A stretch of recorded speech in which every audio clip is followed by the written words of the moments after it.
찬양 감사합니다.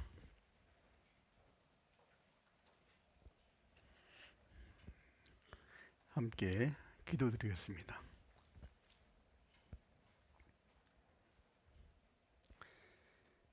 사랑이 많으시고 은혜가 풍성하신 아버지 하나님 감사합니다.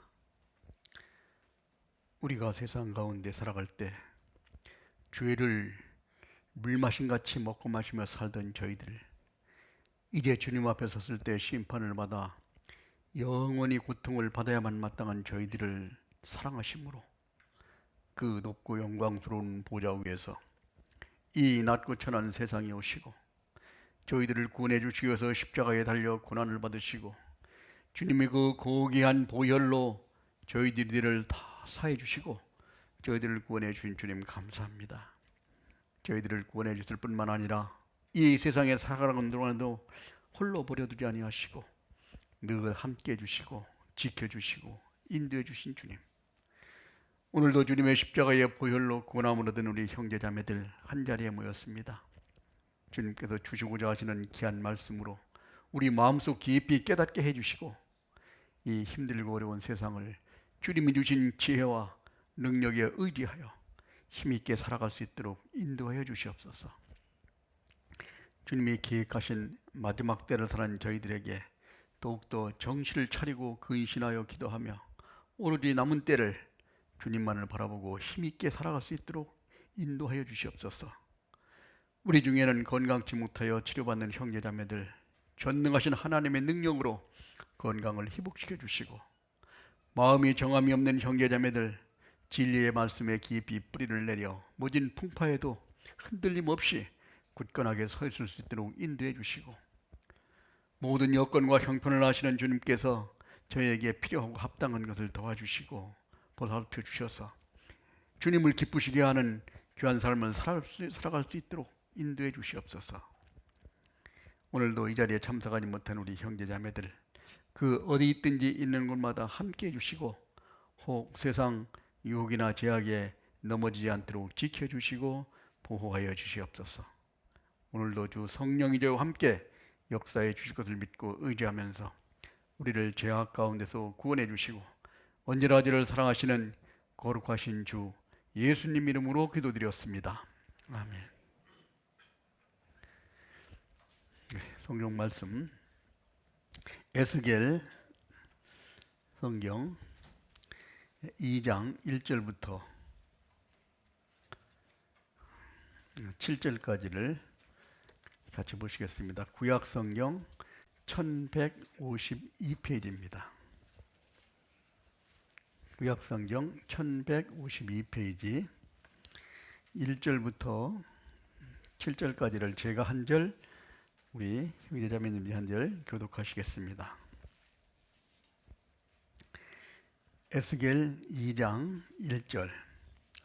그가 내게 이르시되 인자야 일어서라, 내가 내게 말하리라 하시며,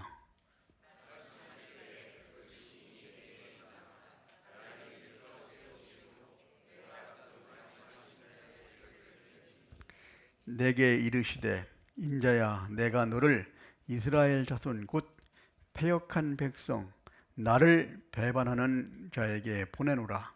그들과 그 열조가 내게 범죄하여 오늘날까지 이르렀나니,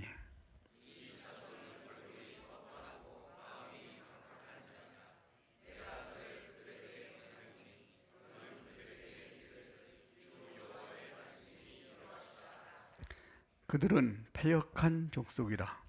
듣든지 아니 듣든지 그들 가운데 선지자가 있는 줄을 알지니라.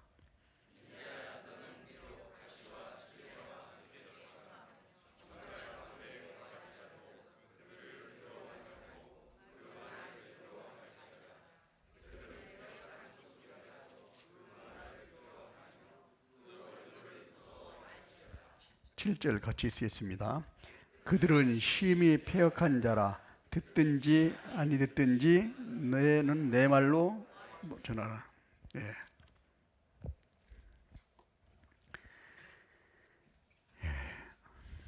안녕하세요. 예. 2023년도 벌써 반이 지나갔습니다.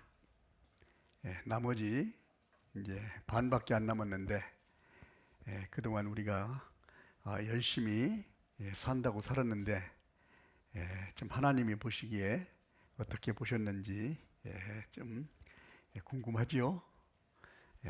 그래서 이번에 이제 연초부터 우리가 하나님에게 소원을 하고 결심하고 한 해를 시작했는데 이제 마지막 이제 전반기를 결산하는 이제 하계 수양회가 이제 한 주 후로 이제 닥쳐왔습니다. 지금까지 우리가 좀 미흡했던 부분을 이번에 하계 수양회를 통해서 아주 많은 결실을 맺는 그런 계기가 됐으면 합니다. 모든 여건과 형편이 힘들고 어렵습니다. 살아가는 것도 힘들고 또 전도하는 것도 힘들고 그렇죠? 그런 힘든 것을 나보다 하나님께서는 더 잘 알고 계실 겁니다. 그럼에도 불구하고 그렇기 때문에 하나님이 뭐라고 그랬을까요? 더 가까이 하라고 말씀하시고 있습니다. 구하라 그러면 주실 것이요, 찾으라 그러면 찾을 것이요, 두드리라 그러면 열릴 것이다. 두려워 말라, 내가 너와 함께한다. 이것은 그야말로 우리 구원받은 그리스도인에게는 아주 참 뭐에 비교할 수 없는 큰 축복과 하나님의 은혜라고 볼 수 있습니다. 그래서 우리는 구하와 같이 버려둔 사람이 아니죠. 아주 확실한 전지전능한 하나님의 은혜 속에서 살아가는 하나님의 자녀라는 뜻을 항상 마음속에 깊이 새겨두고 사는 것이 필요할 겁니다. 오늘 그래서 에스겔 선지자는 참 에스겔 선지자와 에레미야 선지자를 항상 생각할 때는 에레미야 선지자는 뭐라고 얘기해요? 무슨 선지자? 눈물의 선지자. 참 에레미야는 하나님의 부름을 받고 진짜 눈물을 많이 흘리면서 좀 많은 고난을 받으면서 하나님의 뜻을 전했습니다. 이에 못지않게 또 에스겔 선지자도 이와 같이 참 어려운 시기에 복음을 전하는 그런 소명을 받았다는 거죠. 그래서 우리가 이 에스겔 선지자가 부름을 받은 이 시점이 어디냐면은 이스라엘이 멸망하기 바로 직전, 바벨론한테 BC 586년에 이스라엘이 멸망했죠. 북이스라엘은 BC 721년에 아수르한테 멸망했습니다. 아수르에게 멸망한 후 130년 동안 이제 그 어려운 상황 속에서 이스라엘 민족이 살았습니다. 그래서 이스라엘이 멸망하기 7년 전에, 그러니까 이 에스겔 선지자가 딱 부름을 받을 수 있어서 7년 후에는 이스라엘이 망하는 거예요. 그러니까 그때 상황이 어떻겠어요? 이스라엘 민족이 하나님을 섬기고 하나님에게 순종하며 하나님의 뜻에 따라서 하나님을 기쁘시게 하면서 사는 그런 것이 아니라 가장 죄가 창궐하고 하나님을 대적하고 말씀을 아주 가까이 하지 않고 우상을 섬기고 쾌락을 섬기고 좀 세상에 있는 자기 뜻대로 살아가는 그런 모습들을 우리가 볼 수 있습니다. 그런 시기에 에스겔 선지자를 하나님이 부르셨는 거예요. 그리고 이스라엘이 멸망하고 나서 바벨론한테 포로로 끌려갔습니다. 1차가 BC 593년, 그 다음에 두 번째가 이제 1차가 이제 BC 605년에 한 번 끌려가고, 그 다음에 BC 593년에 이제 두 번째 끌려가고, 세 번째 끌려간 것이 BC 586년입니다. 이스라엘이 멸망을 세 번째 끝난 때. 근데 여기 에스겔 선지자는 두 번째 포로로다가 끌려갔어요. 끌려가서 15년 동안 포로 생활을 하면서 하나님이 말씀을 전했다는 겁니다. 네. 이때는 어떻겠어요? 나라가 말이 아니겠죠. 나라가 망해가지고 내 주변에 있는 많은 사람들이 포로로 잡혀간 포로로. 국군이 완전히 기울 대로 기울어져 가지고 나라가 없어질 경우에 처했습니다. 예? 그러니까 이 백성들이 그 심령이 아주 극도로 강팍하고 악하고, 왜 하나님이 심판하십니까? 죄가 창거리기 때문에 그렇습니다.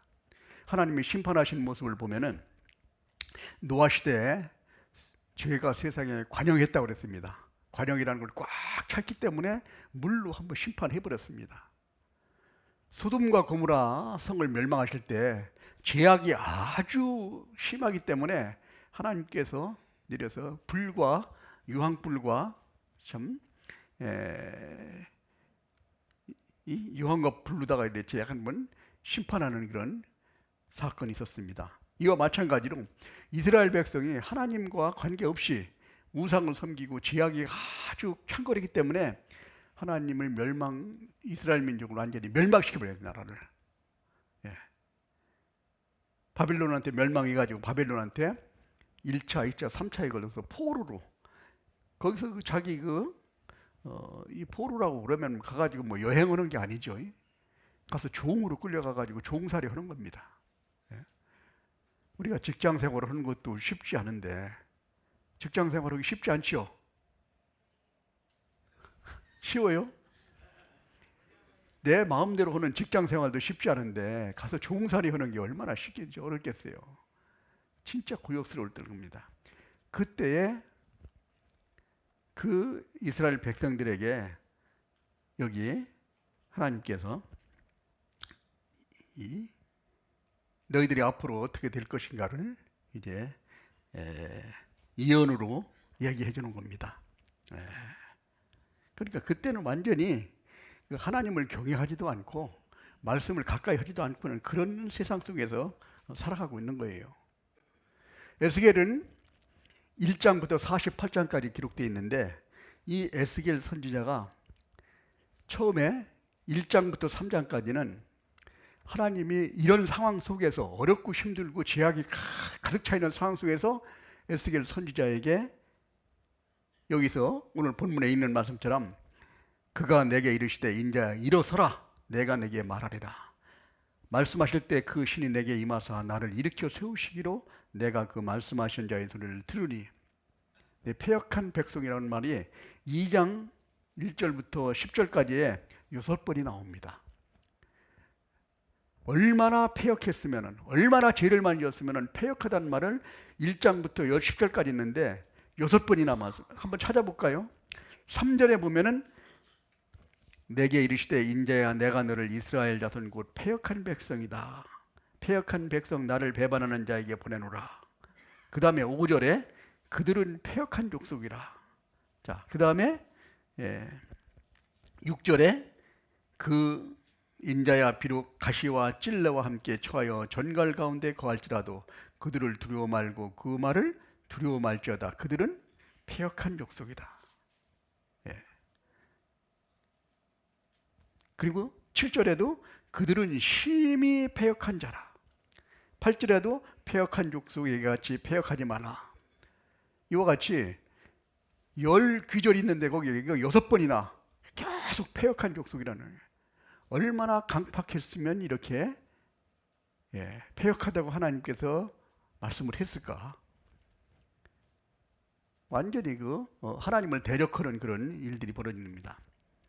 이 이스라엘 민족에게 이제 에스겔 4장부터 25장까지 24장까지는 니들 이렇기 때문에 멸망시킨다, 이거를 20장에 거쳐가지고 계속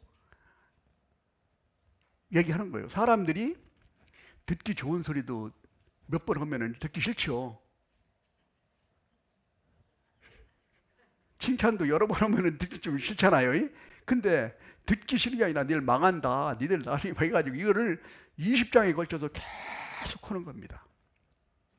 그것도 자기가 몸으로 실제로 이런 여러 가지 표현을 해가면서 어떤 때는 막 벙어리가 돼가지고 굶기도 하고 좌로 누웠다 막 우로 누웠다 막 한 몇십 일씩 막 그리 하고 이렇게 하면서 이런 행사를 예루살렘이 멸망하는 것을 예언을 해놓고 7년 전에, 그러니까 7년 후에는 망해버리는 거예요. 이것이 실제로 7년 후에 바벨론 날 때 586년 느부갓네살 왕이 와서 완전히 멸망시키고 포로로 끌어간 겁니다. 종으로. 예. 그 다음에 이제 에스겔 25장부터 32장까지는 그 주변국들, 여기서 보면은 암몬, 그 다음에 모압, 에돔, 블레셋, 두로, 시돈, 애굽, 이 주변에는 7나라에 쫙 돼 있었는데 이것이 앞으로 어떻게 망할 것이다, 이것이 계속 기록을 되는 거예요. 우리가 예언이라는 것은 함부로 할 수 없습니다.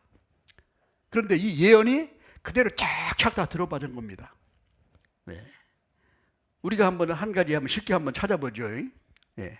여기 애굽이라는 나라, 그 시대에는 가장 아주 강력한 나라였습니다. 예. 이 애굽이라는 나라가 어떻게 앞으로 될 것이냐, 에스겔 39장 한번 잠깐 여기 책갈피 꼽아 놓으시고 39장 29장입니다. 29장.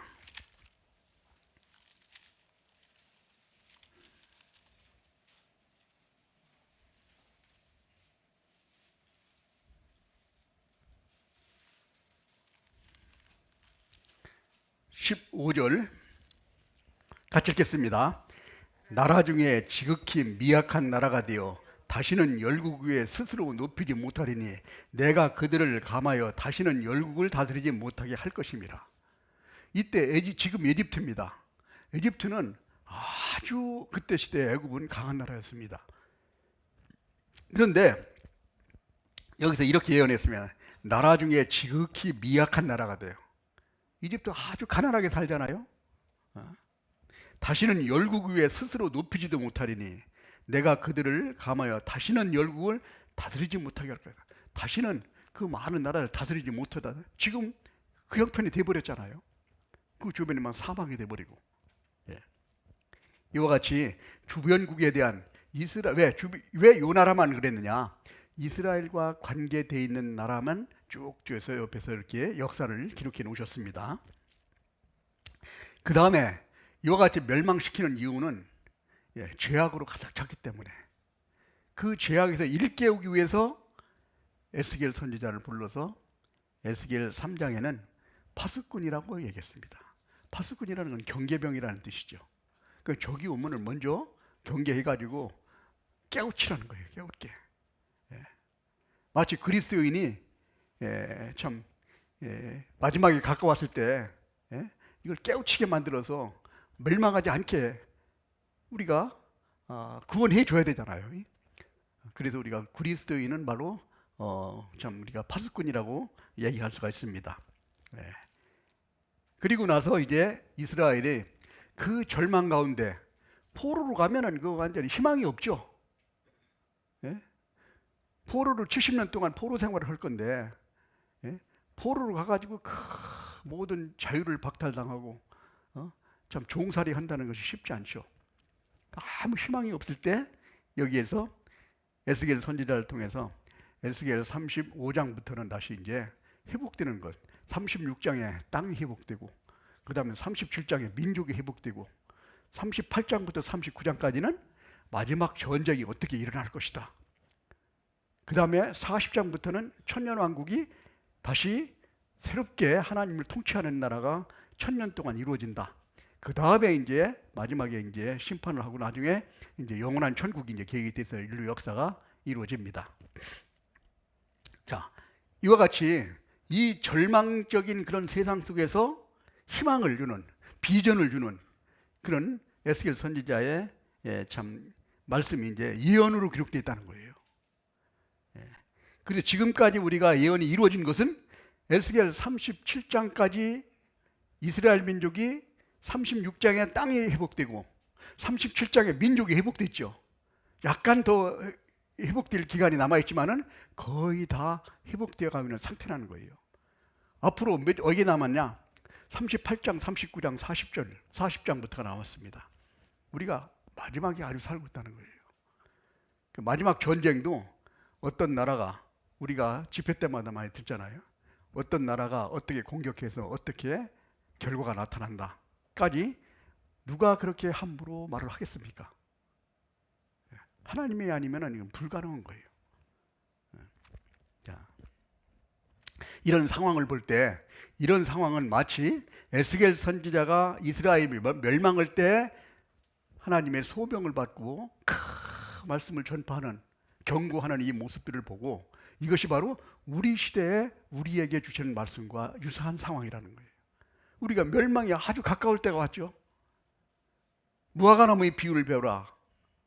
우리가 무화과나무가 잎사귀를 내면 무성해지고 나면 이제 그때 주님이 오실 때가 가까워졌다. 주님이 오실 때는 심판의 날이 가까워졌다는 겁니다.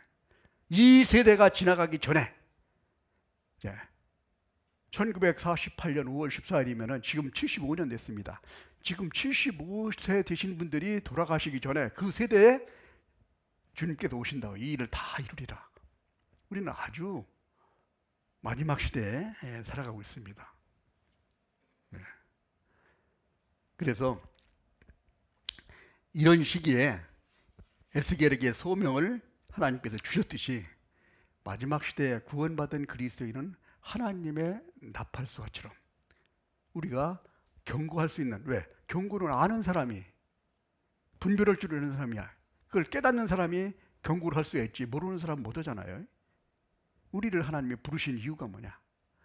멸망되어가는 많은 이뤄진 영혼들에게 하나님의 말씀을 전파해서 그들을 멸망에서 구원하고자 하는 것이 하나님의 뜻인 것처럼, 그래서 에스겔 선지자를 불러서 하나님이 이와 같이 역사하십니다. 자, 그래서 우리는 이제 이 에스겔 선지자에게 하나님께서 선지자로서 경고하는 자, 그 다음에 하나님의 대리인으로서 이렇게 하신다는 사실. 그래서 오늘 여기서 한번 어떤 것을 하나님께서 소명으로 주셨는가, 그걸 한번 이제 오늘 2장서부터 한번 보겠습니다. 첫 번째, 2장 1절입니다. 그가 내게 이르시되 인자야 일어나라, 내가 내게 말하리라. 하나님께서 여기 에스겔 선지자를 부르는 모습입니다. 부르시면서 항상 하나님의 부르심은 무슨 사명을 주시기 위해서, 그리고 사명을 주실 때는 할 수 있는 힘까지 같이 주시죠. 예수님이 이 땅에 오셔서 십자가에 달려 돌아가시고 부활 승천하셨을 때 제자들이 예루살렘을 떠나지 마라 말씀했습니다. 언제까지? 성령이 임할 때까지. 하나님의 영이 임해서 너희들에게, 성령이 내게 임하시면 곧 너희가 권능을 받고 예루살렘과 유다와 사마리아 온 땅 끝까지 내 증인이 되리라. 왜?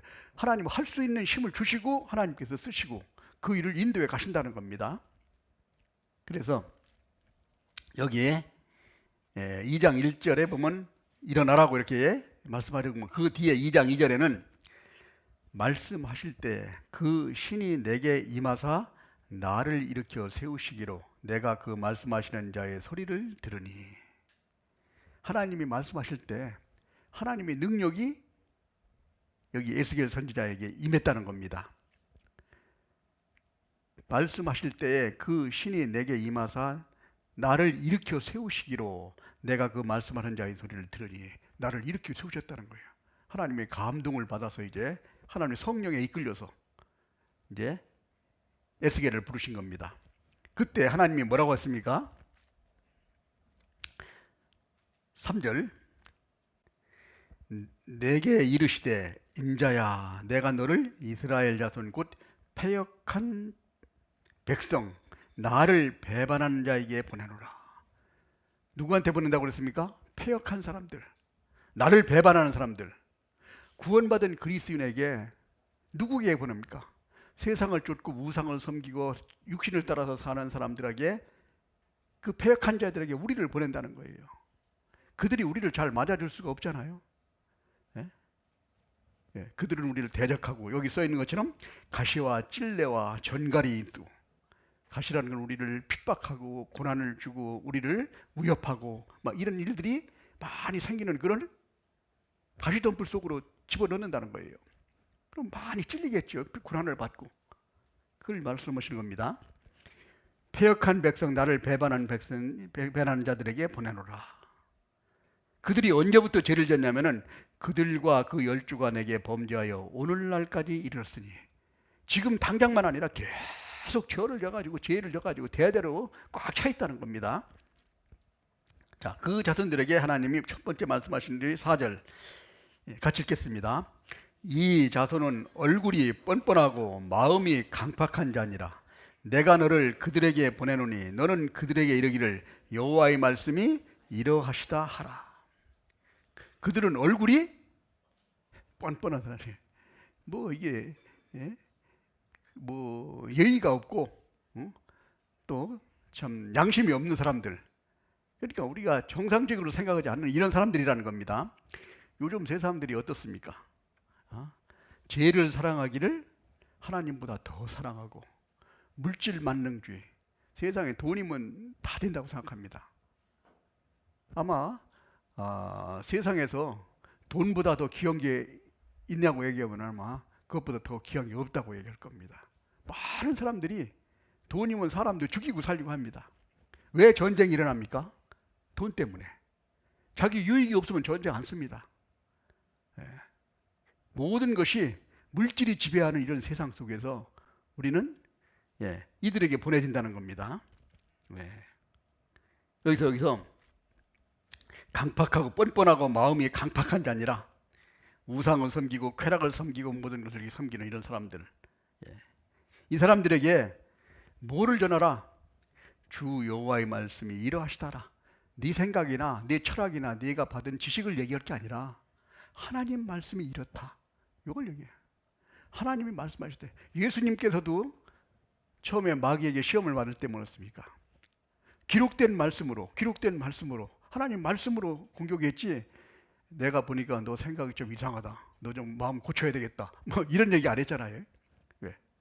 기록되었을 때 기록된 말씀이 이렇다는 것을 얘기하라는 것이, 네 지식이나 네가 알고 있는 그런 경험이나 이런 네 생각을 얘기하는 게 아니다.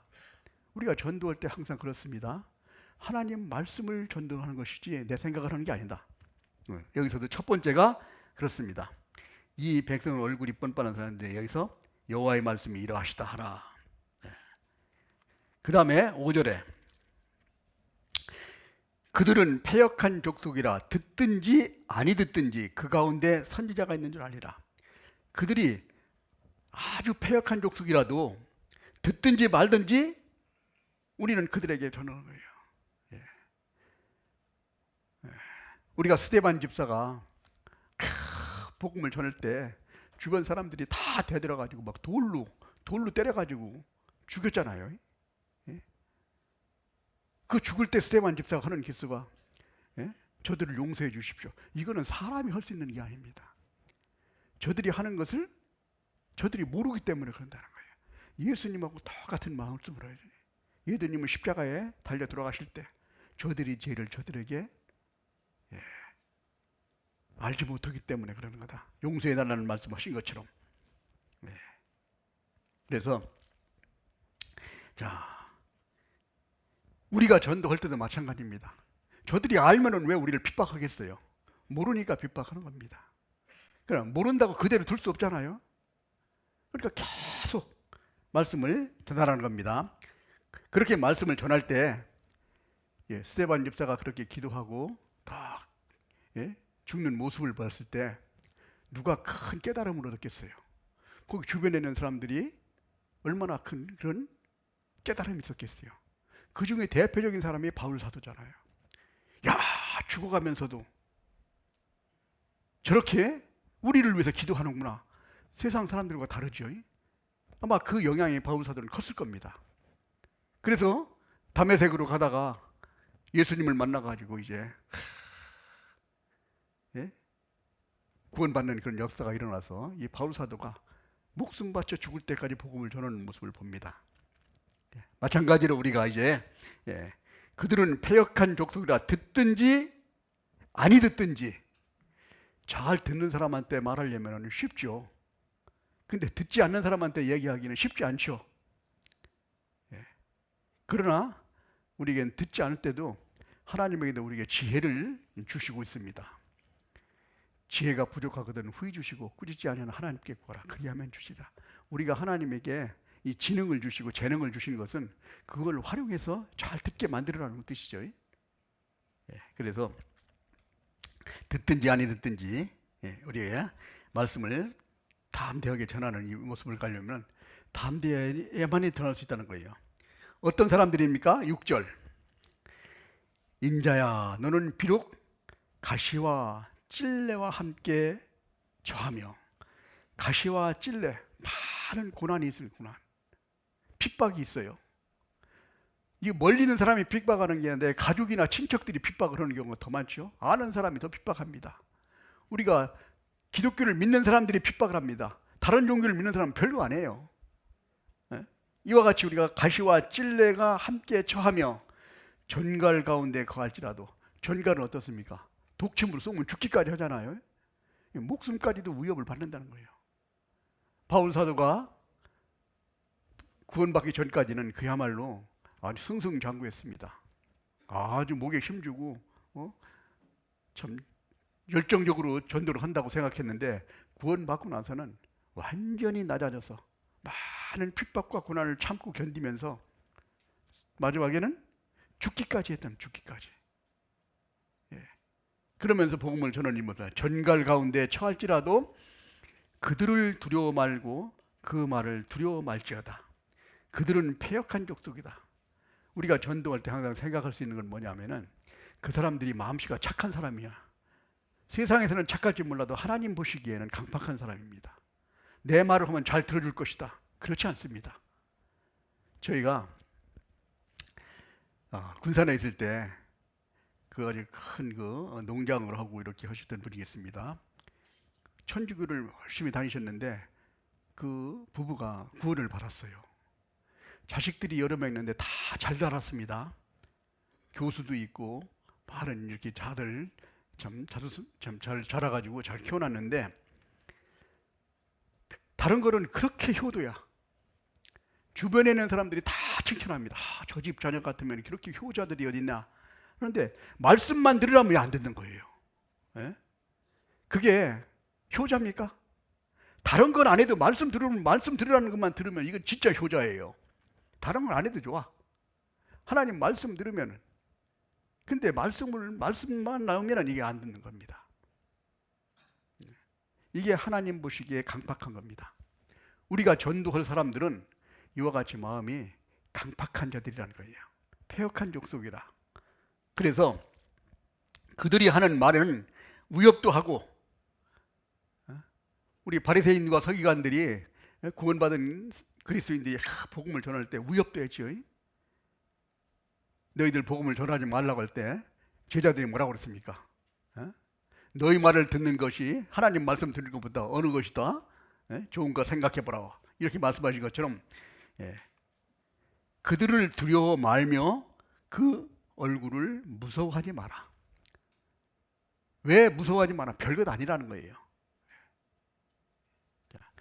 우리가 여호수아가 가나안 땅을 점령할 때 외적으로 보면은 그야말로 가나안 7족속은 강했습니다.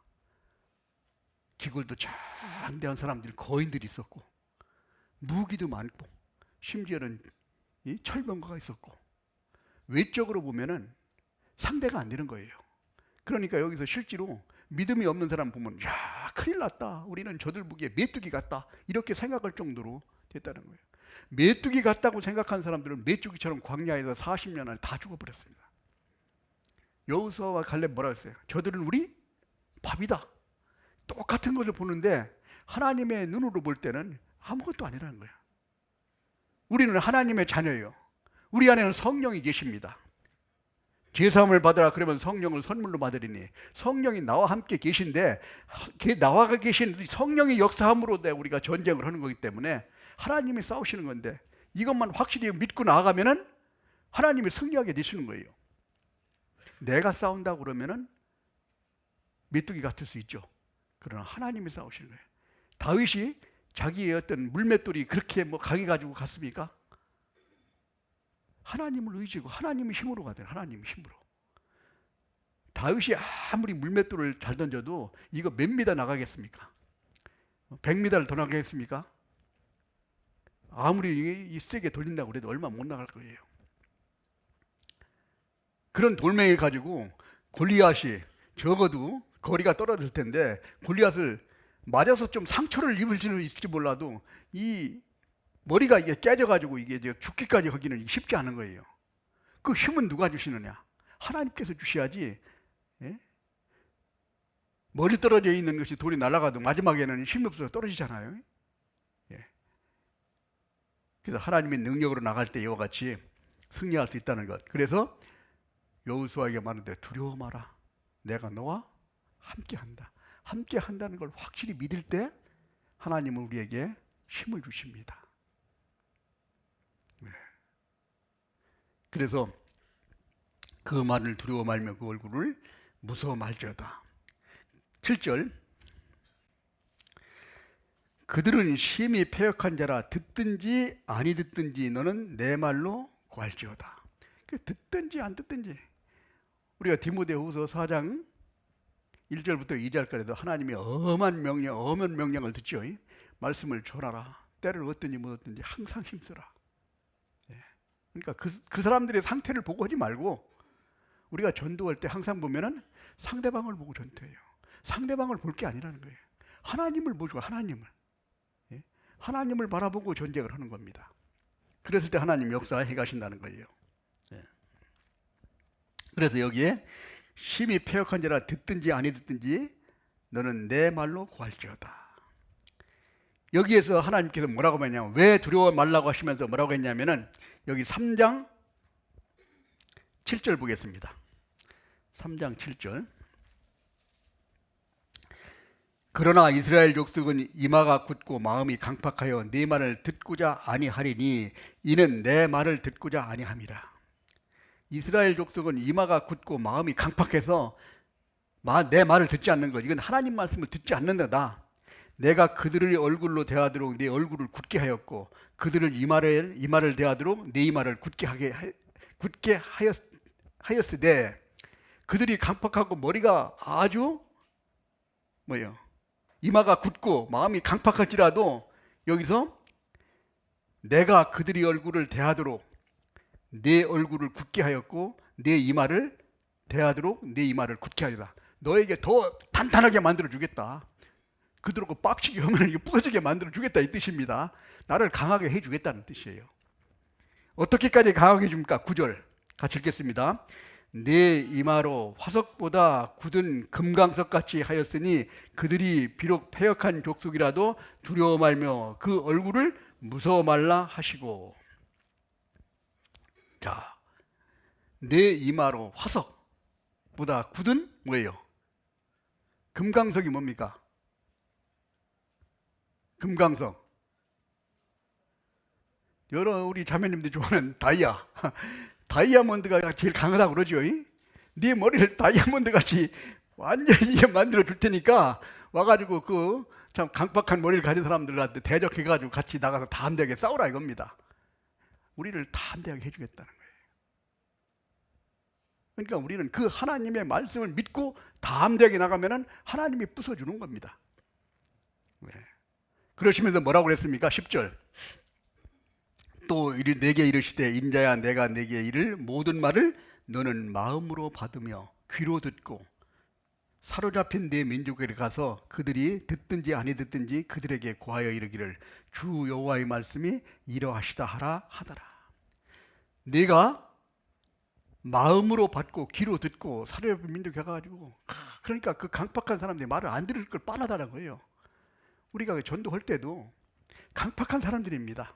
한두 번 해가지고 되지 않아요. 계속 그 마음이 열릴 때까지. 그래서 밭갈이가 중요하죠. 우리가 밭갈이를 할 때 씨를 심은 농부들이 밭을 다 갈고 돌 걷어내고 다 해가지고 나중에 거름을 모아가지고 뽀송뽀송하게 만들어가지고 이제 씨를 뿌리잖아요. 씨 뿌리는 건 금방입니다. 그렇죠? 근데 밭갈이 하는 게 이게 오래 걸리는 거예요. 우리 마음을 열게 만드는 것이 힘듭니다. 마음이 열리면은 씨 뿌리는 건 그냥 어렵지 않게 뿌릴 수 있어요.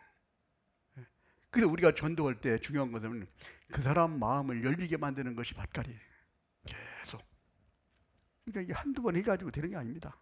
아주 패역한 사람들이 돌멩이처럼 단단하게 굳은 마음을 이게 부서지려고 그러면 이게 쉽지 않죠. 그러니까 그걸 부서뜨리려면은 계속 물을 붓고 거기에다가 참 여러 가지 참 해가지고 참 바닷가에 보면은 그 돌멩이도 바닷가에 보면 아주 맨들맨들 동글동글하게 만들어지듯이 그렇게 부드럽게 만들어 줘야 나중에 거기에 씨를 뿌려서 씨가 나중에 자라게 됩니다. 자, 그래서 이와 같이 강팍한 사람들에게 보내려면은 그 사람들이 듣든 말든 거기에는 깊이 생각할 필요 없다. 하나님을 우리가 전도하라는 것은 하나님을 기쁘시게 하기 위해서 전도합니다. 그 사람 때문에 전도하는 것은 두 번째예요. 영혼이 불쌍하고 그 사람을 사랑하기 때문에. 그러나 더 먼저 중요한 것은 하나님을 기쁘시게 하고 하나님의 명령이기 때문에 우리가 그 일을 합니다. 자. 그러시면서 이제 그렇게 하려면은 이제 3장 1절 2장 8절을 한번 더 보겠습니다. 2장 8절 인자야 내가 내게 이르는 말을 듣고 그 패역한 족속같이 대하지 말고 내 입을 벌리고 내가 내게 주는 것을 먹으라 하시기로 내가 보니 한 손이 나를 향하여 펴 있고 그 손에 두루마리 책이 있더라. 10절 같이 읽겠습니다. 그가 그것을 내 앞에 펴시니 그 안팎에 글이 있는데 애가와 애국과 재앙의 말이 기록되었더라. 두루마리 하나님 말씀이 주어 있는데 그 안에는 기쁘고 즐거운 말씀보다는 애가와 슬픈 소, 애국과 재앙의 말이 계속되어 있다. 완전 니들지. 그래서 그가 이르시되 3장 1절 그가 또 내게 이르시되 인자야 너는 받는 것을 먹으라. 너는 그 두루마리를 먹고 가서 이스라엘 족속에 거할지니라. 그래서 그 두루마리 이걸 이제 먹으니까 어떻게 됐다고 그랬습니까? 3절, 3장 3절 같이 읽겠습니다. 내게 이르시되 인자야 내가 내게 주는 이 두루마리를 네 배에 넣으며 네 창자에 채우라 하시기에 내가 먹으니 그것이 내 입에서 달기가 꿀 같더라. 먹고 나니까 힘이 나는 힘이 나. 담대함이 생겼다는 겁니다. 기쁨과 즐거움이 생겼다는 거예요. 그래서 우리가 전도할 때 제자들이 보면은 억지로 끌려가서 전도하지 않습니다. 성령을 받고 힘있게 기쁘고 즐거운 마음으로 나중에 선교할 때까지 기쁘고 즐거운 마음은 바울 사도는 로마에 스스로 찾아가서 복음을 전하다 목 잘려 죽는 일까지 있다는 거예요. 그래서 이와 같이 하나님이 주시는 것을 먹고 가요. 먹고 말씀을 무장을 해야 된다는 거예요. 그러지 않고 먹지 않고 간다면 힘이 없다는 겁니다. 그래서 우리가 하나님 말씀을 듣고 이와 같이 나가는데 이와 같이 아주 강팍하고 패역한 백성에게 에스겔 선지자를 보내는 것 같이 하나님은 이 패역한 많은 멸망에 가까운 이 사람들이 사는 곳에서 우리를 보내요. 우리가 이와 같이 해야 된다는 사실을 우리에게 교훈해 줬습니다. 자, 그래서 에스겔의 교회에 간 특별한 사명은 뭐냐면은 첫 번째 파수꾼이라는 사명을 줬대요. 파수꾼은 경비하는 경비. 또 보호해 주는 거죠. 우리가 군대가 있으면 경계병, 군대를 보호해 주는 걸 파수꾼으로 줬는데 파수꾼의 그 역할은 뭐냐? 경계를 잘 서서 안에 있는 자기 군사들을 보호해 줘야 된다는 거예요. 우리 메가더 원수가 그런 얘기를 했다고 하는 게 작전에 실패한 지휘관은 용서할 수 있어도 경계에 실패한 지휘관은 용서할 수 없다. 이렇게 얘기를 해서 아주 참 경계의 중요성을 강조했는데 왜? 싸우다가 힘이 모자라면 질 수 있습니다. 그렇죠? 그런데 경계를 못 해가지고 그냥 폭삭 망해버렸어. 다 죽어버렸어. 그건 어디 가서 하소연할 수가 없는 거예요. 싸워보지도 못하고. 경계가 중요하다는 겁니다. 그래서 이 경계병으로 파수꾼을 세웠듯이 이제 하나님께서는 구원받은 그리스도인이 이 파수꾼의 임무를 해야 된다는 거예요. 왜? 그 사람들은 모르기 때문에 그런 거죠. 자, 그래서 파수꾼이 해야 될 일은 뭐냐? 첫 번째 33장 7절로 보겠습니다. 에스겔 33장 7절. 여기 파수꾼이 또 나옵니다. 3장에도 나오고 33장에도 나옵니다.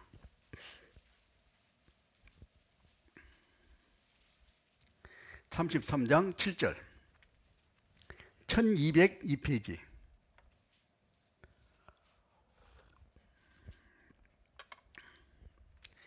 7절 같이 읽겠습니다. 인자야, 내가 너로 이스라엘 족속의 파수꾼을 삼음이 이와 같으니라. 그런즉 너는 내 입의 말을 듣고 나를 대신하여 그들에게 경고할지어다. 너는 내 입의 말을 듣고, 우선 먼저 듣고, 하나님 말씀을 듣고 나를 대신하여 그들에게 전하라. 하나님을 대신해서 우리에게 하나님 말씀을 전하라는 거예요. 우리는 우리 뜻을 전하는 게 아니죠. 하나님 말씀을 전하는 겁니다. 그래서 첫 번째는 우리가 항상 하나님 말씀을 먼저 공급받는 것이 우선이다. 그래서 우리가 복 있는 사람은 악인의 꾀를 쫓지 아니하고 죄인의 길에 서지 아니하고 오만한 자리에 앉지 아니하고 오직 여호와 율법을 주야로 묵상하는 자로다. 말씀을 계속 묵상한다는 건 소화시킨다는 거예요. 소화시켜야 힘이 되지, 소화 안 되면 힘이 안 생기죠. 우리가 먹고 나서 다 빠져버리면 힘이 안 되는 겁니다. 소화가 돼야지 우리. 이게 묵상입니다. 묵상을 계속 할 때 영양분이 분해가 되고 우리한테 힘이 되죠. 네. 그 다음에 경계라는 것은 한눈 팔아서 되지 않는다. 지속적으로 해야 된다는 거예요. 이 병사가 경계병이 잘 쓰다가 깜빡 졸았어. 그때 적이 와버리면 이게 망하는 거죠. 항상 병은 상대방이 좋을 때쯤 오잖아요. 그래서 경계를 늦추지 말고 지속적으로 해야 된다. 그 다음에 경고를 해야 되는데 나팔을 불어야 되는데 이 경고를 할 때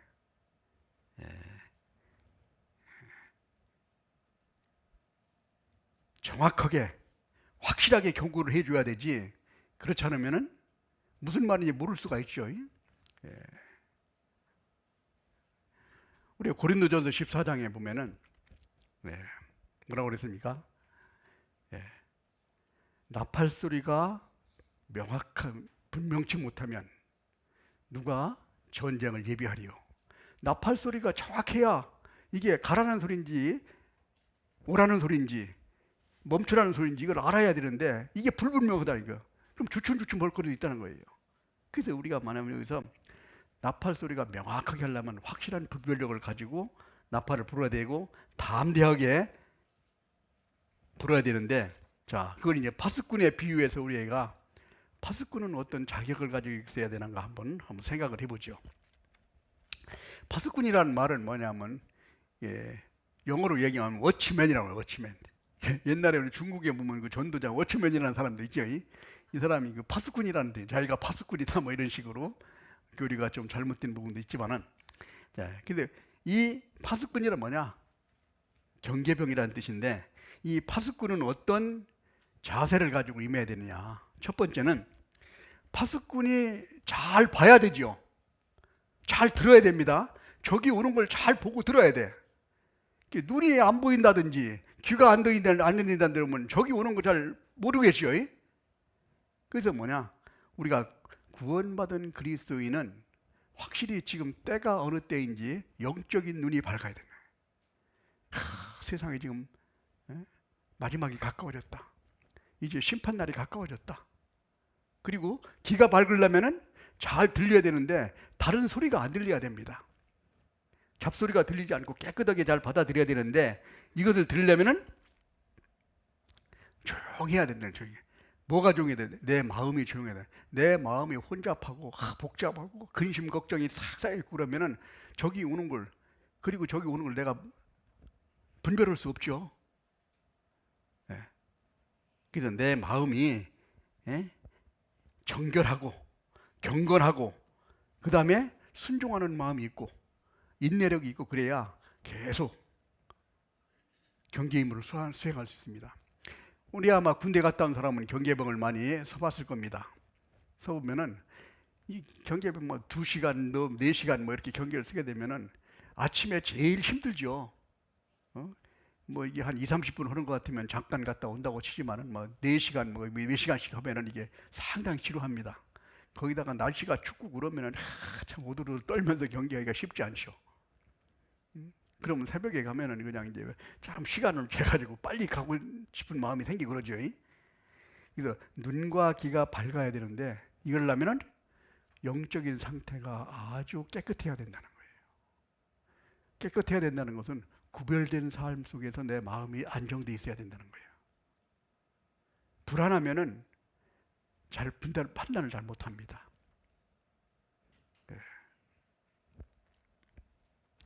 우리의 가장 영적인 전쟁할 때 크게 영향을 미치는 것은 영적인 전쟁, 우리 심령으로 전쟁을 하는데 심령 안에서 마음 속에서 가장 큰 영향을 미치는 건 뭐냐면은 두려움입니다. 두려움이 딱 오면은 이제 전쟁 끝납니다. 왜 그러냐면 하나님을 위해서 전쟁할 때 두려워하지 마라. 두려워한다는 것은 하나님을 의지하지 않는다는 뜻이에요. 하나님을 잃어버렸을 때 두렵죠. 어린아이가 엄마하고 손잡고 시장에 갔습니다. 엄마 손잡고 있을 때는 아주 기분 좋았어요. 손을 놓쳐버리면 그때부터 두려움이 생기죠. 시장의 상황이 복잡한 게 아니라 엄마 손 놓쳤다는 데 두려움이 생기는 겁니다. 하나님을 놓쳐버리면 그때부터 우리는 두려움으로 가득할 수밖에 없다는 거예요.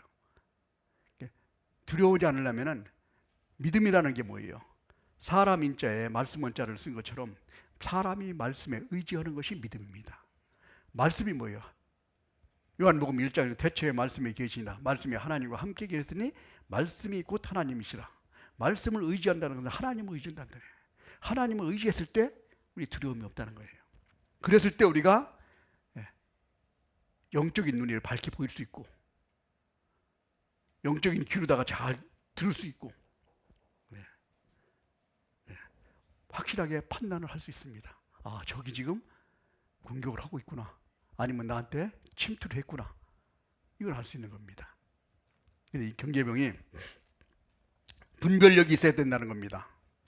분별력이 있으려면 올바른 교리가 있어야 되고 내 마음의 평강을 유지해야 평안의 복음으로 우리가 이제 신을 신고 라고 에베소서 6장에 나와 있는데 우리가 구원받고 마음속에 확신을 가지고 있을 때 평강이 옵니다. 그렇지 않을 때는 항상 불안해지는 거예요. 그래서 우리가 분별력이 확실히 있어야 된다는 거죠. 그 다음에 또 한 가지는 뭐냐면은 경계병은 책임감이 있어야 돼요. 책임감. 사명감이 있어야 되는 겁니다. 왜? 누가 세운 경계병입니까? 하나님이 세운 경계병이에요. 세상에서도 경계병을 세우면은 지휘관이 딱 임명해가지고 경계병을 세웁니다. 여기는 에스겔 선지자도 누가 임명했습니까? 하나님이 불러서 세웠습니다. 우리도 하나님이 불러서 구원받았어요.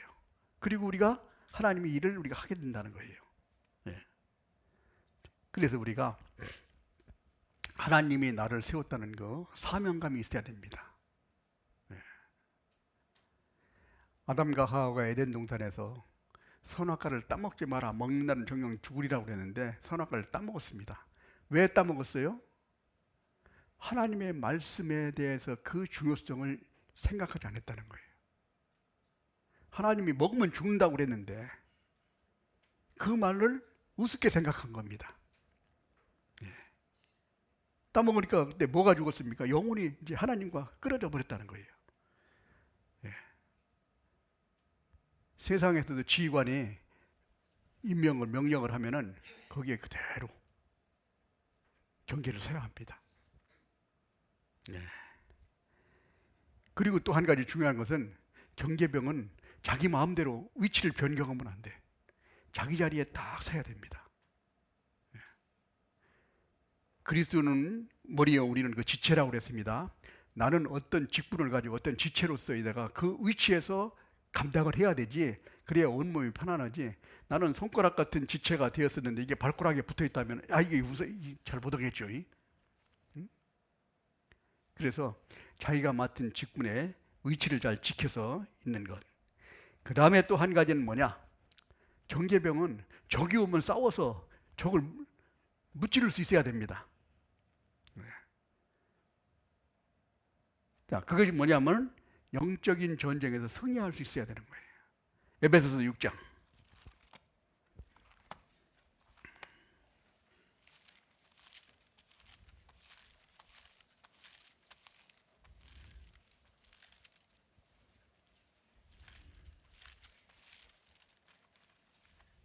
에베소 6장 20절.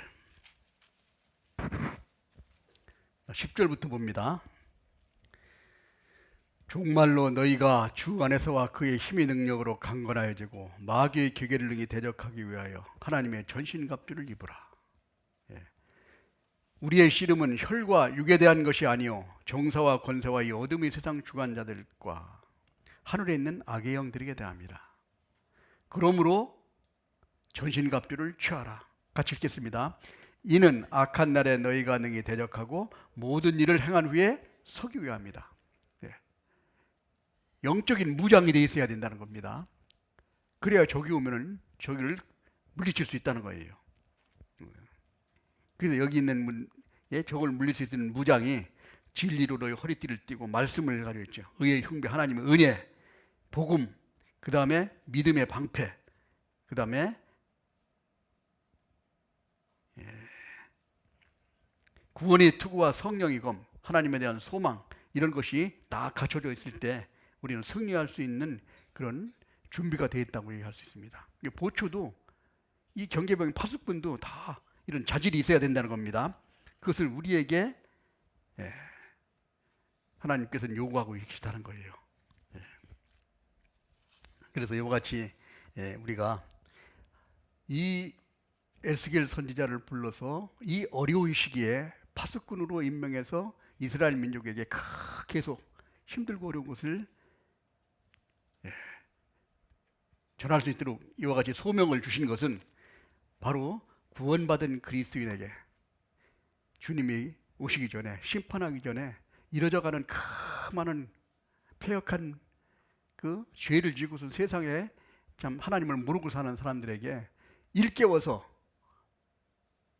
그들에게 그 죽어가는 영혼을 살릴 수 있도록 우리에게 기회를 주시는 기간이 아주 얼마 남지 않았다는 것을 우리에게 강조해 주고 있습니다. 여기에서 한 가지 우리가 또 생각해 볼 수 있는 것은 에스겔 3장 한번 보겠습니다. 에스겔 3장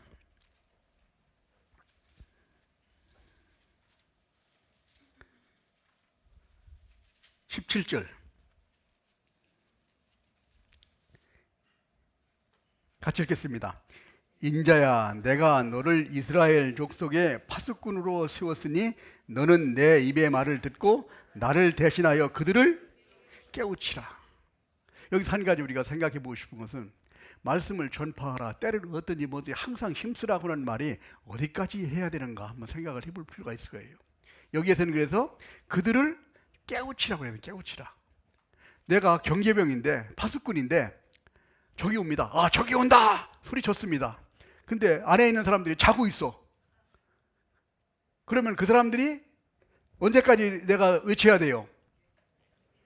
깰 때까지 해야 돼. 깰 때까지. 그냥 말했으면은 말했으니까 나는 나 임무 다 했다. 이게 아니라는 거예요.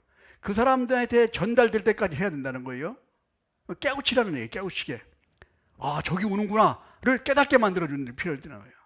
예를 들어서 우리가 전도할 때 보면은 가끔 길거리에 닿으면 뭐 예수 천당 불신 지옥이라 써가지고 도로에 있는 사람이 있는데 하여튼 그 사람들 다른 건 몰라도 그 용기 하나는 대단합니다. 그거 하기가 쉽지 않아요. 그런데 그렇게 해가지고 하는 것이 이게 다가 아니라 중요한 것은 나를 대신하여 그들을 깨우치라. 이제 세상에 멸망 가운데 지옥으로 가고 있다는 것을 깨닫게 만들어줘요. 지옥으로 가고 있다는 걸 알게 돼요. 왜? 모르니까. 잠자고 있는 사람은 모르잖아요. 그 보초의 책임이 어디까지 있냐? 그 사람을 깨우쳐서 깨워가지고 다음 임무 교대할 때까지 그 책임을 먼저 번에 있는 이제 파수꾼, 즉 경계병의 책임이 들어가 있겠죠. 왜? 자고 있는 사람은 모르잖아요. 우리가 거기까지 해야 된다는 거예요. 그래서 다른 사람들이 모르고 그렇기 때문에 이제는 죄로서 심판이 오고 하나님의 살아계시고 멸망 가운데 가고 있다는 것을 알아들 수 있도록 깨닫게 만들어주는 것이 필요하다. 그래서 18절, 가령 내가 악인에게 말하기를 너희는 죽으리라 할 때 내가 깨우치지 아니하거나가 중요하죠. 말로 악인에게 알려서 그 악한 길을 떠나 생명을 구제하지 아니하면 그 악인은 그 죄악 중에 죽으려니와 내가 그 핏값을 내 손에서 찾을 것이요. 말은 했는데 이게 깨닫지 않아서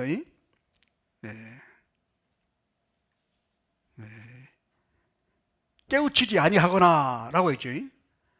깨닫지 못하게 해가지고 그 사람이 그냥 이제 안 듣고 죽으면 나도 책임이 있다는 겁니다. 그래서 그 사람이 깨우치게 만들어서 말씀을 들을 수 있도록 만들어 주는 것이 바로 우리 파수꾼의 사명이다 라고 얘기할 수 있습니다. 이 사명을 우리에게 하나님이 주신 거예요. 그러니까 우리는 여기에 뭐지?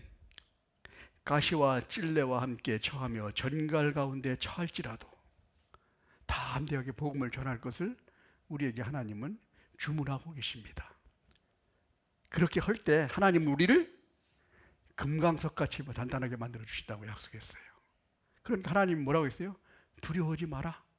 내가 있다는 거예요. 그 하나님을 의지하고 우리가 살아가는 모습이 필요합니다.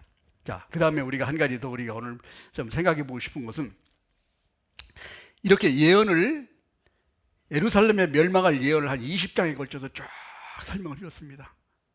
그래도 정신 못 차리는 거예요. 그래서 나중에 멸망을 했어요. 포로로 끌려갔습니다. 그 주변국도 여기 있는 그 7나라, 즉 암몬과 그 다음에 모압과 그 다음에 거기 있는 시돈, 두로, 그 다음에 애굽 이런 7나라의 주변도 다 어떻게 된다는 걸 예언을 다 해줬습니다. 예언을 해주고 그 다음에 이제 끝나는 것이 아니라 이스라엘 민족이 다시 회복될 것이다. 희망을 주는 겁니다. 앞이 캄캄했는데 등불이 보이는 거예요. 너희들은 하나님이 다시 회복시켜 줄 거다. 그래서 에스겔 36장에 보면 땅에 대한 회복, 그 다음에 37장에는 민족에 대한 회복, 우리 시대 여기까지 끝났습니다. 지금 마지막 이스라엘 민족이 돌아가고 있다는 사실이에요. 그 다음에 이제 38장과 39장에 보면은 마지막 전쟁을, 저는 군대 생활을 한 20년 해봤지만은 이렇게 정확하게 기록해 놓을 수가 없을 정도로 우리가 참 아주 명확하게 기록해 놓으셨습니다. 자, 마지막 전쟁은 참 어떻게 될 것인가 한번 성경에서 한번 찾아보겠습니다. 베드로후서 3장.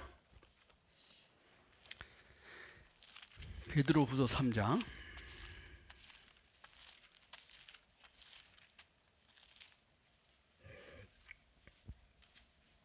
7절, 6절부터 보겠습니다.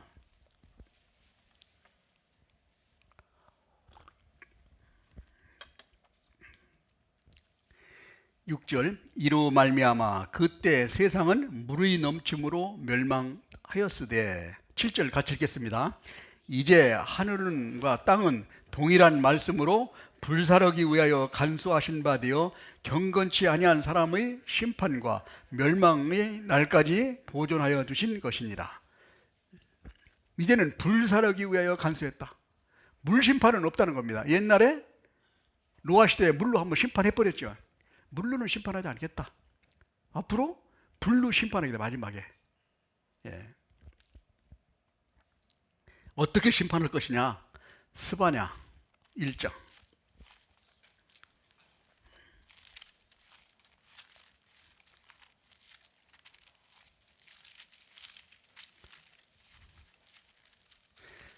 스바냐 1장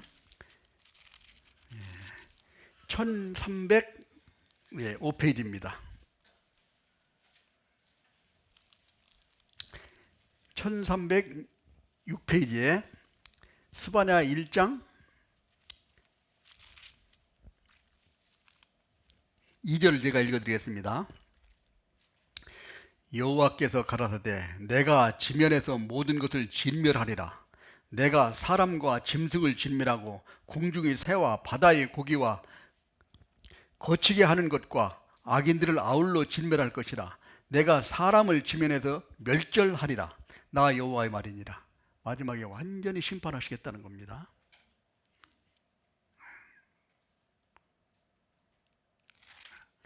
14절 여호와의 큰 날이 가깝도다. 가깝고도 심히 빠르도다. 여호와의 날이 소리로다. 용사가 거기서 심히 애국하는도다. 그날은 분노의 날이요 환난과 고통의 날이요 황무와 폐괴의 날이요 캄캄하고 어두운 날이요 구름과 흑암의 날이요 나팔을 불어 경고하고 견고한 성을 치며 노부른 망대를 치는 날이로다. 네. 내가 사람들을 고난을 내려 소경같이 행하게 하리니 이는 그들이 나 여호와께 범죄하였습니다. 또 그들이 피는 흘려서 티끌같이 되며 그들의 살은 분투같이 되리라. 18절 같이 읽겠습니다. 그들은 은과 금이 여호와의 분노의 날에 능히 그들을 건지지 못할 것이며 이 온 땅에 여호와의 질투의 불을 삼키우리니 이는 여호와가 이 땅의 모든 거민을 멸절하게 놀랍게 멸절할 것입니다. 예, 완전히 이제는 멸절시킨다는 거예요. 여기에서 우리가 어떤 나라가 어떻게 공격한다는 것은 우리가 아마 집회 때 우리가 말씀을 많이 들었는데 몇 군데만 한번 확인해 보겠습니다. 우선 에스겔 38장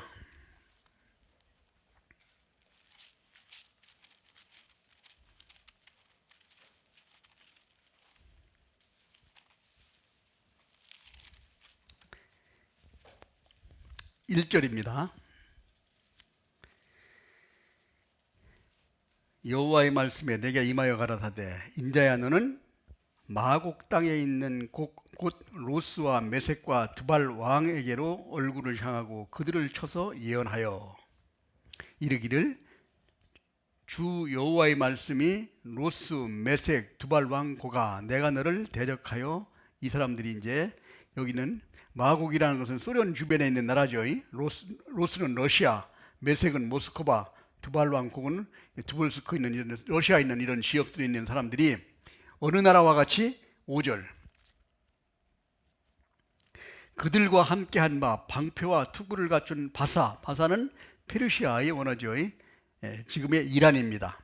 구스 이디오피아죠. 붓 리비아입니다. 고멜은 여기에 있는 독일 옆에 있는 그런 지역입니다. 또 도갈마는 지금 터키를 이야기하죠. 지금 러시아에서 지금 우크라이나하고 전쟁을 하고 있잖아요. 우크라이나가 중요한 이유가 뭐냐면은 우크라이나 밑에는 크림반도라고 볼록 튀어나온 부분이 있습니다. 그 흑해에 크림반도를 장악하지 못하면 흑해 함대가 운용을 못 하는 거예요. 왜? 다 감지되기 때문에. 바다기 때문에 다 들여다보면 뻔히 돌아다니는 게 보이죠. 그래서 지금 이제 본래는 러시아 땅이었었는데 우크라이나가 러시아에서 같이 연방에 있었습니다. 그때 이 크림반도를 니들 해라고 줬어요. 줬는데 가만히 보니까 안 되니까 거기 있는 사람을 다시 이제 러시아에서 빼들어갔습니다. 빼들어갔는데 지금 보니까 이제 다시 우크라이나가 이제 나토에 가입한다고 하면 나토는 소련에 대한 참 대지적인 적이잖아요. 거기까지 온다고 그러니까 이제 전쟁을 해버린 겁니다. 그래서 그쪽 지역 흑해 연안에서 나중에 이스라엘을 공격하기 위해서는 흑해 함대가 이쪽 지중해로 올라면 그 항로를 사용할 수밖에 없어요. 그 다음에 주변에 있는 나라, 연방된 나라 있죠. 가장 중요한 나라는 어디냐면 그 바로 밑에가 터키, 즉 지금 이제 튀르게라고 얘기하죠. 요즘에 터키가 있는 도갈마는 러시아에서 내려오는 아주 바로 있는 나라입니다. 지금 러시아가 나토에 가입했으면서도 친러 방향이 많이 지금 가깝게 지금 되어 있죠. 이런 전쟁이 아마 앞으로 이제 마지막 전쟁 때도 그와 같은 양상으로 계속 전쟁을 할 겁니다. 그래서 여기에 보면은 시기는 언제쯤이냐? 에스겔 38장 8절에 보면은 언제 그런 전쟁이 벌어질 거냐? 8절.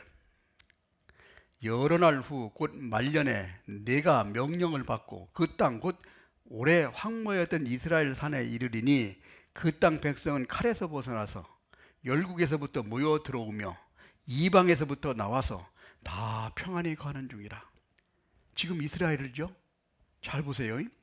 오래 황무하였던 2000년 동안 전 세계에 흩어졌으니까 그 황무한 땅이 됐습니다. 그 땅의 백성은 칼에서 벗어나서 전부 세계에서 핍박을 받아서 이제 다시 칼에서 벗어나서 열국에서부터 모여들어서 전 세계로 약 80여 개국에서 다 모여들고 있죠.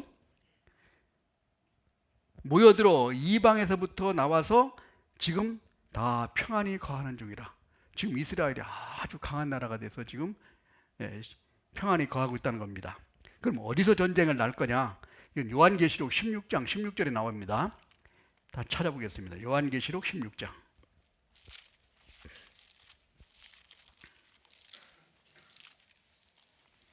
16절.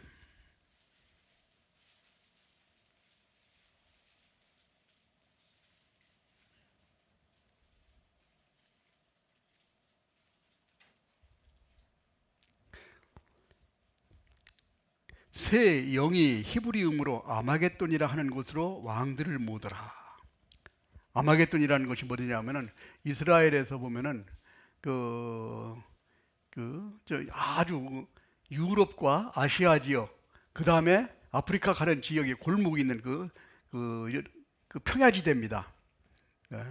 그 평야지대에 이제 마지막 전쟁터, 지금도 가보면은 거기 간판을 세워놨어요. 성지순례 가보면은 아마겟돈이라는 무기또 마지막 전쟁터라고 기록되어 있습니다.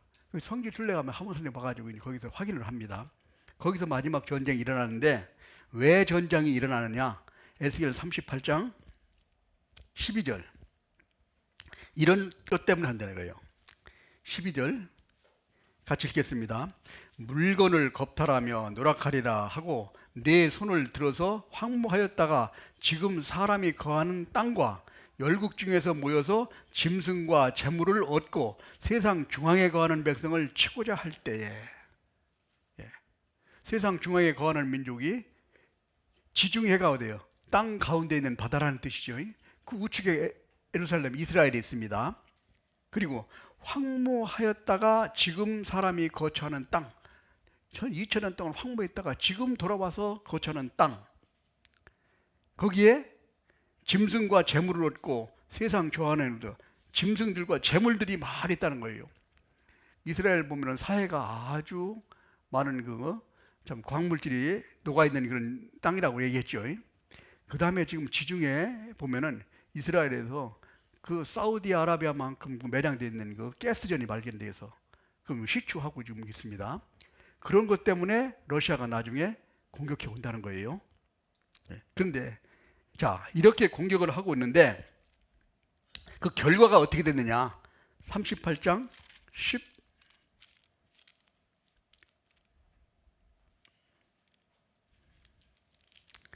38장 15절. 내가 내 고토 극한 북방의 많은 백성 곧 다 말을 탄 큰 떼와 능한 군대가 함께 오되 구름이 땅에 덮인 같이 내 백성이 이스라엘을 치러 오리라. 고가 끝날에 내가 너를 이끌어다가 내 땅을 치게 하리니 이는 내가 너를 말미암아 이방 사람들이 목전에서 내 거룩함을 나타내요 그로 다 나를 알게 하려 함이니라. 그런데 하나님을 알게 하기 위해서 지금 공격을 해온다는 거예요. 근데 어떻게 되느냐? 그 결과가 나오죠. 39장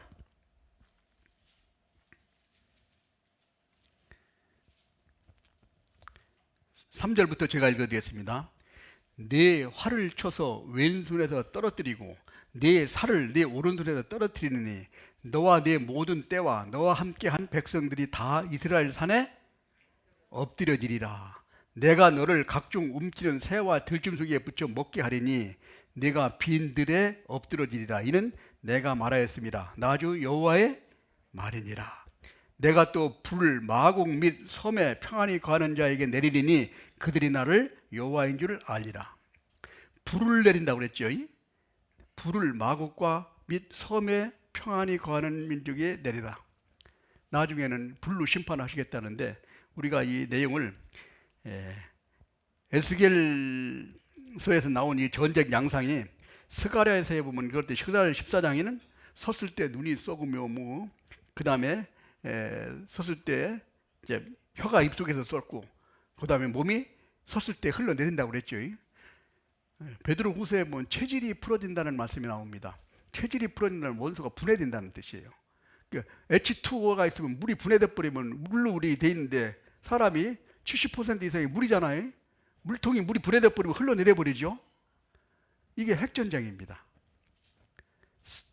연월 일시에 사람 3분의 1이 죽는다고 그랬습니다. 지금 70억이면 25억 정도가 한꺼번에 같은 시간에 죽는다는 거예요. 핵전쟁이 아니면 불가능합니다. 자, 그리고 또 한 가지는 이 처리하는 것이 나와 있습니다. 에스겔 39장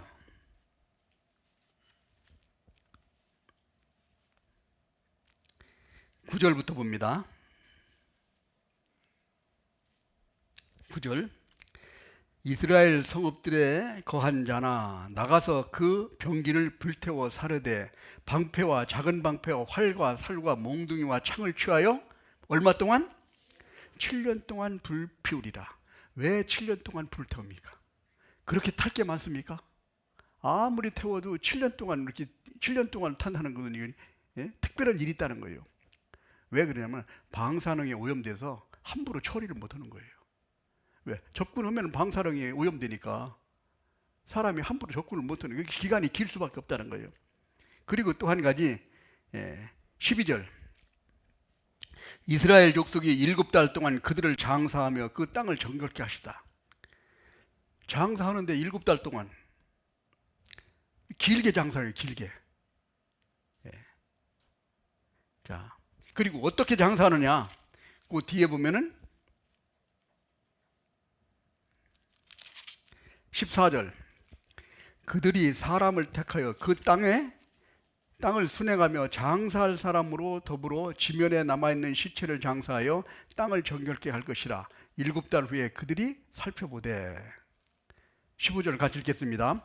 순행하는 자가 그 땅으로 통행하다가 사람의 뼈를 보면 그 곁에 표를 세워 장사하는 자가 와서 하몬국 골짜기에 장사하게 될 것이요. 자, 사람이 죽어가지고 뼈가 남았습니다. 몇 개월 지나니까 이제 뼈만 남아 있는데 지금 같으면 그냥 놔두지 않잖아요. 그 참 혐오스러운 걸 놔두겠습니까? 근데 왜 7 동안 표시해 놨다가 7달 후에 다시 와서 그걸 처리합니까? 그리고 장사하는 자가 따로 있다고 그랬습니다. 우리가 돌아가시고 나면은 화장장에 가가지고 그냥 화장해버리고 끝내버리고 말죠. 장사하는 사람이 따로 필요 없습니다. 근데 여기서는 왜 그러냐면은 방사능에 오염돼서 죽으면은 방사능이 노출되기 때문에 함부로 접근을 못하고 7달 동안 표시해놓고 기다리고 있는 거예요. 우리가 아마 군대에서 배우죠. 그래가지고 거기서 7달 후에 와가지고 이거를 처리한다는 겁니다. 네. 그러니까 하나님께서는 마지막 전쟁에 핵전쟁이라는 걸 확실하게 얘기해주고 이 전쟁의 양상과 또 나중에 소련과 주변국이 나와가지고 소련이 멸망할 것이라는 것을 성경에 확실하게 기록해 놓고 있습니다. 누가 이런 말을 함부로 하겠어요? 지금 소련이 이스라엘을 치러 와서 이스라엘이 소련을 이긴다고 그러면은 말도 안 되는 것 같죠? 이 군사력으로 보면 말이 게임이 안 되는 겁니다. 러시아는 지금도 뭐 우크라이나하고 전쟁하지만은 사실 본격적인 전쟁은 안 씁니다. 러시아 사람들 생활하는 거 보세요. 지금 자유스럽게 그냥 모스크바 가면은 뭐 전쟁하는지 뭔지 모르게 삽니다. 그냥 일부 몇 명 가가지고 그냥 거기서 우크라이나는 박살 나버렸잖아요. 나라가 다. 가가지고 그냥 슬슬 사는 거예요. 근데 러시아가 세계적 군사력으로 보면은 2위입니다. 미국 다음에 러시아인데 이 주변에 또 터키라든지 주변 이디오피아라든지 이런 나라들 다 해가지고 같이 이스라엘을 공격했을 때 이스라엘이 이긴다는 것은 불가능한 거예요. 옛날에 중동 전쟁 딱 해가지고 처음에 이스라엘이 독립하자마자 그냥 주변에 아랍 사람들이 와가지고 한번 공격했을 때 1차, 2차, 3차, 4차를 이스라엘이 승리했잖아요. 그것보다도 더 큰 참 이 역사적인 그런 그 기적이 소련과 주변국 오는데 이스라엘이 승리한다는 겁니다. 그래서 이와 같은 하나님의 말씀을 에스겔 선지자를 통해서 마지막 전쟁에 이와 같이 끝나고 그 다음에 40장부터 이하는 천년왕국 때 다시 딱 성전에 다시 이스라엘 하나님이 통치하는 그런 천년 동안 천년왕국이 이제 이루어집니다. 그리고 나서 이제 영원한 천국과 영원한 지옥으로 지 역사가 끝나게 되는데 이 시기가 아주 가까워졌다는 사실입니다. 에스겔 선지자가 소명을 받고 복음을 전파하는 이런 것과 마찬가지로 우리 구원받은 그리스도인이 이제 마지막 때 우리가 소명을 받았어요. 이 우리가 파수꾼으로 우리가 임명을 받았는데 파수꾼이 이 정신 차리고 파수를 하지 않고 적당히 한다든지 나태한다든지 이렇게 하면은 이 많은 사람들이 지옥으로 떨어지는 수밖에 없는 겁니다. 그 책임도 우리가 있다는 것을 하나님이 여기 파수꾼을 통해서 강조해 주고 있습니다. 그래서 여기 에스겔 선지자를 통해서는 우리가 에스겔 그 성경을 통해서는 하나님이 크게 우리에게 뭐를 교훈해 주시고자 하냐면 첫 번째, 하나님을 떠난 자는 망한다. 여호와를 가까이 하는 게 내게 복이라. 우리가 신앙생활 때 하나님과 가까이 있을 때 우리는 하나님의 은혜와 축복을 받고 하나님의 영광을 누릴 수 있습니다. 그 다음에 인류의 역사는 하나님의 계획한 대로 쫙 기록된 대로 이루어져 가고 있잖아요. 우리가 확실히 알고 있는 것처럼. 하나님을 택한 백성을 통해서 하나님이 역사하듯이 이스라엘 민족을 통해서 역사하듯이 구원받은 그리스도인을 통해서 나머지 영적인 세상 하나님께서 역사하신다는 것. 그 다음에 또 한 가지는 우리가 알 수 있는 것은 하나님의 약속은 반드시 이루어진다는 거예요. 우리가 그 때를 말씀 속에서 우리가 확실하게 지금 어디쯤 살고 있는가를 우리가 구원받은 그리스도인을 알고 있다는 겁니다. 마지막이 가까워졌다는 거예요. 그리고 마지막에는 결국은 우리가 구원받은 그리스도인이 이스라엘처럼 연약하고 힘이 없고 나약한 것 같아도 결국은 승리한다는 걸 보여주는 거예요. 나중에 그 영광 가운데 우리를 인도해 가신다는 사실을 우리에게 교훈해 주고 있습니다. 우리가 사실 우리가 좀 힘들고 어렵고 우리가 가시와 찔레와 전갈 가운데 처할지라도 우리가 두려워 말고 담대하게 복음을 전할 것을 하나님 우리에게 사명으로 주시고 결코 우리는 힘들고 어려울지라도 승리는 우리한테 있다는 사실을 우리에게 교훈해 주고 있습니다. 이번에 하계 수양회 때 많은 또 어려움도 있고 힘든 일도 있을 수 있습니다. 그래서 이번 기회에 더 주변에 이뤄진 영혼을 주님에게 인도하는데 우리가 귀하게 쓰임 받을 수 있는 기회가 되시길 바랍니다. 같이 기도하시겠습니다. 자비로우시고 은혜로우신 아버지 하나님 감사합니다. 영원히 멸망받을 수밖에 없는 저희들을 구원해 주셔서 주님의 귀한 도구로 사용해 주시기를 간절히 원합니다. 이제 하계 수양회를 통해서 우리가 사랑하는 가족들, 친척들, 이웃들 주님에게 인도할 수 있도록 저희에게 지혜와 능력을 더해 주시고 담대하게 전할 수 있도록 주님께서 함께해 주셔서 이번에 많은 이뤄진 영혼이 주님에게 돌아오는 크신 역사를 이루어 주시고 주님께 영광 돌릴 수 있도록 도와주시옵소서. 앞으로 모든 우리 일정도 주님께서 주장하여 주시기를 간절히 원하오며 우리를 사랑하시는 거룩하신 주 예수님 이름으로 기도드렸습니다. 아멘.